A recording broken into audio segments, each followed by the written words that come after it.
जीवन में आने वाले आंधी और तूफान।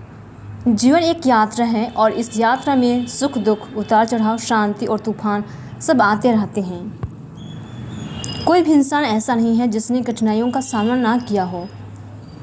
कभी यह कठिनाइयाँ आर्थिक होती है, कभी पारिवारिक, कभी मानसिक और कभी सामाजिक। लेकिन हर तूफान हमें कुछ नया सिखाता है और हमें और मजबूत बनाता है।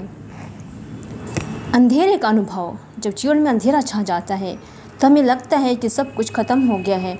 आशा की किरण दिखाई नहीं देती है, मन निराश हो जाता है और ऐसे समय में इंसान अक्सर अकेला महसूस करता है। लेकिन यह अंधेरा अस्थायी नहीं होता। जैसे रात के बाद सुबह आती है, वैसे ही कठिनाइयों के बाद उजाला भी आता है।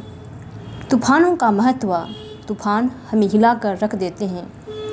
वे हमारी योजनाओं को बिगाड़ते हैं, हमारी सोच को चुनौती देते हैं और हमें हमारे सीमाओं का एहसास कराते हैं। लेकिन ये तूफान हमें यह भी सिखाते हैं कि हम कितने मजबूत हैं। जब हम कठिनाइयों का सामना करते हैं तो हमारी आत्मा और भी दृढ़ हो जाती है।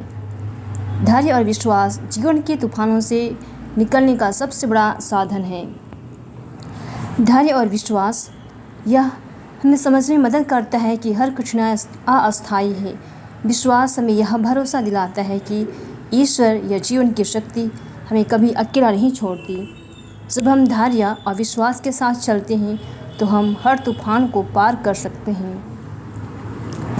आशा की किरण। तूफान चाहे जितना भी बड़ा हो, उसके बाद हमेशा शांति आती है। यह जीवन का नियम है। कठिनाइयाँ हमें गिरा सकती हैं, लेकिन यह हमें उठने का अवसर भी देती है। जब हम अंधेरे में होते हैं तो हमें छोटी सी रोशनी भी बहुत बड़ी लगती है। यही रोशनी हमें आगे बढ़ने की प्रेरणा देती है। हर इंसान का जीवन संघर्षों से भरा होता है। कोई भी महान व्यक्ति बिना कठिनाइयों का सामना किए महान नहीं बना है। महात्मा गांधी, स्वामी विवेकानंद, मदर तेरेसा, इन सब ने जीवन में अनेक तूफानों का सामना किया, लेकिन उन्होंने हार नहीं मानी। उनके संघर्ष ही उनकी सफलता का आधार बना। आत्मचिंतन भी जरूरी है अपने जीवन में, क्योंकि यह जीवन में जब तूफान आता है तो हमें आत्मचिंतन करना ज़रूरी है। हमें यह देखना चाहिए कि हम कहाँ गलत हैं, हमें क्या सुधार करना है और हमें किस दिशा में आगे बढ़ना है। आत्मचिंतन हमें सही मार्ग दिखाता है और हमें और मजबूत बनाता है। नया सवेरा। तूफान के बाद जब सूरज निकलता है तो उसकी रोशनी और भी उज्ज्वल लगती है।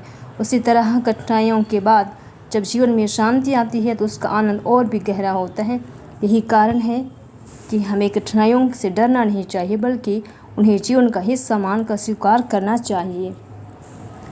जीवन में अंधेरे और तूफान आते रहते हैं, ये हमारी यात्रा का हिस्सा है। लेकिन हमें याद रखना चाहिए कि हर अंधेरा अस्थायी है और हर तूफान के बाद शांति आती है।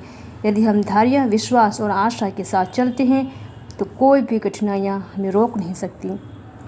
आइए आज हम ईश्वर से प्रार्थना करें कि ईश्वर हमें आशीष और कृपा दे कि जीवन में आने वाली कठिनाइयों से हम ना घबराएं, ना डरें, लेकिन सदा ईश्वर पर विश्वास रखें और उन्हें अपने जीवन में निमंत्रण दें कि वे हमारे साथ चलते रहे हमारे जीवन के अंतिम क्षण तक।